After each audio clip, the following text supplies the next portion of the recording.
अस्सलाम वालेकुम, कैसे आप सब। मैं हूं नवाज़ पाकिस्तानी। 4-5 खबरें अभी ज़रूरी ज़रा आपको दे दूं मैं जल्दी में। साजिद तारड़ फ्रॉड निकला है। वो जो एक टकला सा आपने देखा होगा मीडिया में पिछले दिनों, बल्कि काफ़ी सालों से तो वो क्लेम कर रहा था, नून लीग वालों को बोल रहा था कि मैं ट्रंप का वाकफ़ हूँ, बल्कि मैं स्पोक पर्सन हूँ उसका।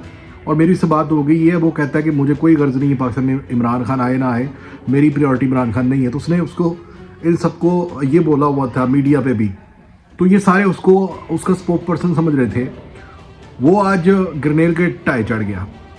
ग्रनेल बोला कि ये तो फ्रॉड आदमी है, इसका मैं चेक करवाता हूँ। तो वो खतरे की घंटी बोल गई साजिद तारड़ के लिए और उन तमाम लोगों के लिए जो उस पर भरोसा करके ये समझे हुए थे कि ट्रंप की प्रायोरिटी इमरान खान नहीं होगी। तलाल चौधरी को किसी ने ग्रनेल के सामने डाल दिया। उसने बड़ी कोशिश की कि वो इंग्लिश में कुछ बोल सके।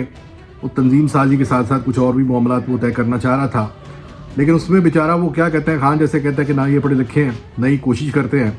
वो जुमला लिख बैठा और उसमें इसने कहा कि जनाब गरनैल साहब आए, आप ना इंसाफ़ी के साथ खड़े हो जाएं। मतलब बेचारे को इंग्लिश आती नहीं है, वो जस्टिस लिखने की बजाय इनजस्टिस लिख गया। तो उसको भी काफ़ी ट्रोल किया जा रहा है। 105 लोगों को टोटल सज़ा हुई मिलिट्री कोर्ट से। आज मज़ीद 60 लोगों को सज़ा सुना दी गई, किसी को 2 साल, 5 साल, 10 साल। इसमें जो इबाद फ़ारूक, अमार फ़ारूक का बाप था, उसको भी 2 साल की सज़ा हुई। क्या ही अच्छा होता अगर ये 2 साल पहले जब ये हुआ था मामला तब ये सज़ा होती और आज वो रिहाई के करीब होता और शायद अम्मार बच जाता। बड़ा दुख है, बड़ी अफसोस वाली बात है। अब इसके ऊपर आम कोर्ट्स में जब ये केस जाएंगे तो डेफिनेटली वहाँ पे ये सज़ाएँ कलअदम हो जाएंगी, क्योंकि बहुत पहले भी इसकी मिसालें मिली हैं। खान ने कहा है कि मुझे कैद रखो, मुझे कोई मसला नहीं है, लेकिन मेरे कारकुनान को और तमाम पाकिस्तानी को जो आपने अवाम को पकड़ा हुआ है उनको छोड़ दो, इनसे अपने कोई फिक्र नहीं है। एक सवाल के जवाब उसने कहा कि मुझे इंगेज किया गया है कि मुझे वो हाउस अरेस्ट कर दें और मुझे कहते हैं आप बीच में बोलो नहीं, सिर्फ आप मान जाए, मतलब वो डील कर लें। वो कह रहा है आऊँगा तो आज़ाद होके आऊँगा, ऐसी किसी डील के तहत मैं हाउस अरेस्ट नहीं रहना चाहता। ओवरसीज पाकिस्तानियों का जो ऐलान है खान का पैसे ना भेजने का, रेमिटेंस का, उसके ऊपर फयाजुल हसन चौहान जो है उसने उड़ता हुआ ले लिया।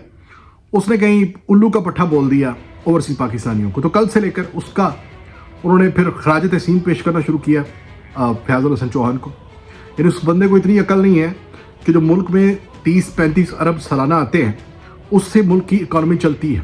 यानी बचपन से सुनते आए हैं फयाजुल हसन चौहान, पता नहीं कौन से स्कूल में पढ़े हैं, जिसको इतनी सेंस नहीं है कि बाहर से जब पैसा आता है, आधा मुल्क का पैसा अगर बाहर से आता है, वो किसी भी मद में आए, जब वो बैंक चैनल से आता है तो मुल्क में इस्तेकाम पैदा होता है मईशत में, और अगर वो नहीं आएगा तो उसमें ब्रेक लगेगा। उसने कह दिया कि वो उल्लू के पठो, तुम कौन सा हमें यानी स्टेट को पैसे देते हो, तुम तो घर पे पैसे भेजते हो। तो वो एक आम पटवारी से और फयाजुल हसन चौहान में, दोनों में दिमागी तौर पर अब कोई फ़र्क नहीं रहा। वो कहते हैं ना, जिस लड़ी का मोती हो उसमें जाके वो फिट हो जाता है, तो वो सही जगह फिट हो गया। ख्वाजा आसिफ के साथ गरनैल का फटा चल रहा है जनाब कल का, और न सिर्फ उसके साथ बल्कि मियाँ दाऊद के साथ भी गरनैल सीरियस हो गया। मैं ग्रैनल की बात कर रहा हूँ, रिचर्ड ग्रैनल की। वो सीरियस हो गया क्योंकि ख्वाजा आसिफ ने ये जो इमरान खान को यहूदी एसेट और यहूदी असासा और वो एटमी ताकत जो हम हैं, हमारे एटमी असासे हैं वो महफूज नहीं है, और ये गोल्ड स्मिथ का प्रोजेक्ट है। ये बचपन से, मैं इनको बचपन से कहता हूँ सियासी तौर पे, बचपन से लेकर ये अपने अपोजिशंस को हमेशा से ये दीनी उसमें आते हैं।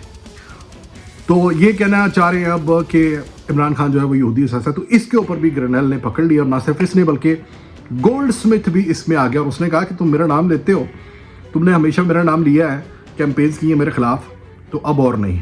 तो ख्वाजा आसिफ के बारे में उन्होंने कहा कि जनाब अब रडार में आ गए हो और अब आपका चेकिंग होगी, ख़ास तौर पर चेकिंग होगी ख्वाजा आसिफ की।